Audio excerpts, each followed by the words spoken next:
Ngatur duit itu kelihatannya simple. Catat pengeluaran, sisihkan buat tabungan, investasikan sebagian. Secara teori, semua orang tahu langkah-langkahnya.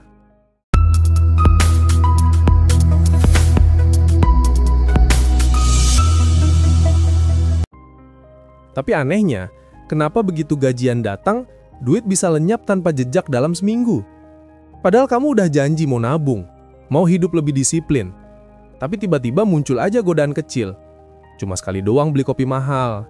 Diskon 11.11 kan cuma setahun sekali. Begitu sadar, saldo tinggal sisa angka kecil yang bikin dadanya sek.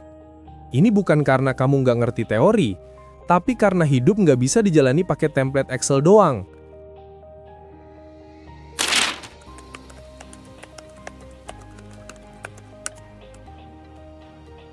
Masalahnya bukan di logika, masalahnya di emosi. Teori bilang jangan boros, tapi emosi bilang aku capek, aku pantas dapat hadiah. Kita sering lupa, keputusan finansial itu bukan cuma angka. Ada rasa lelah, stres, iri, bahkan takut ketinggalan di baliknya. Kamu mungkin tahu kalau impulsive buying itu nggak baik, tapi waktu ngerasa tertekan, belanja jadi bentuk pelarian. Kamu tahu pentingnya dana darurat, tapi waktu temen ngajak nongkrong, kamu nggak mau kelihatan pelit. Ini realita yang jarang dibahas di seminar keuangan, bahwa pengelolaan uang itu bukan cuma soal strategi, tapi soal kendali diri.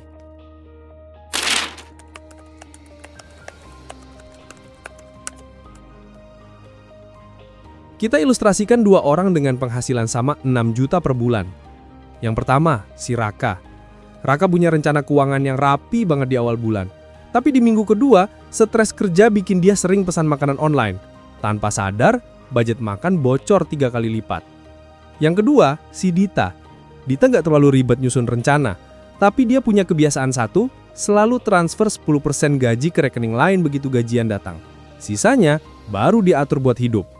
Dalam 6 bulan, hasilnya, Raka masih di titik yang sama. Dita punya tabungan kecil yang mulai tumbuh. Bukan karena Dita lebih pinter, tapi karena dia punya sistem sederhana yang melindungi dirinya dari emosinya sendiri.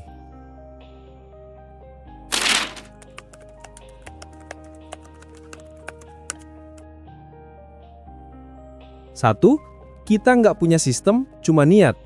Niat itu bagus, tapi niat tanpa sistem tuh kayak mobil tanpa rem. Kita butuh aturan kecil, misalnya setiap gajian langsung auto-pay ke rekening tabungan. Biar keputusan finansial nggak tergantung mood. Kita terjebak di pola reward cepat. Kita lebih senang kepuasan sekarang daripada keamanan nanti.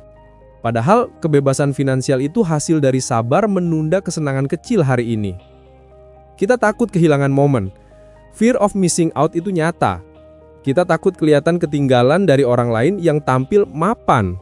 Padahal kadang yang terlihat kaya cuma sedang berhutang dengan gaya lebih mewah.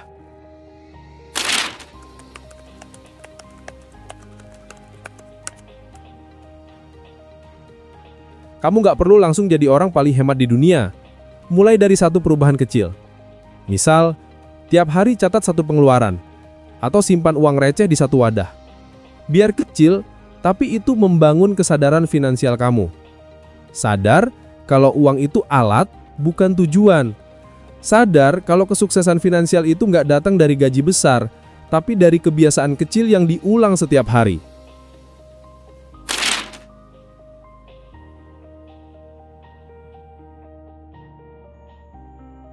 Kalau kamu bisa mengendalikan satu hal kecil hari ini, maka kamu sudah memulai revolusi besar dalam hidupmu.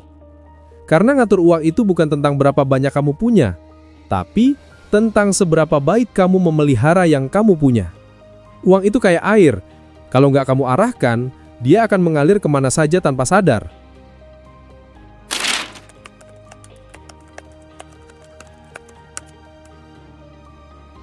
Teori penting, tapi praktik butuh sistem. Jangan cuma paham, tapi buat aturan sederhana yang bisa kamu patuhi. Emosi punya peran besar. Kemali, kapan kamu belanja karena kebutuhan, kapan karena pelarian. Mulai dari kecil, konsistensi 1% setiap hari lebih berharga daripada perubahan besar yang cuma bertahan seminggu. Kebebasan finansial bukan soal kaya, tapi soal tenang. Jadi, kalau kamu ngerasa ngatur uang itu susah, Tenang, bukan kamu aja yang ngerasain. Yang penting, bukan seberapa cepat kamu bisa berubah, tapi seberapa lama kamu mau bertahan. Terima kasih sudah menonton sampai akhir, sampai ketemu di video berikutnya.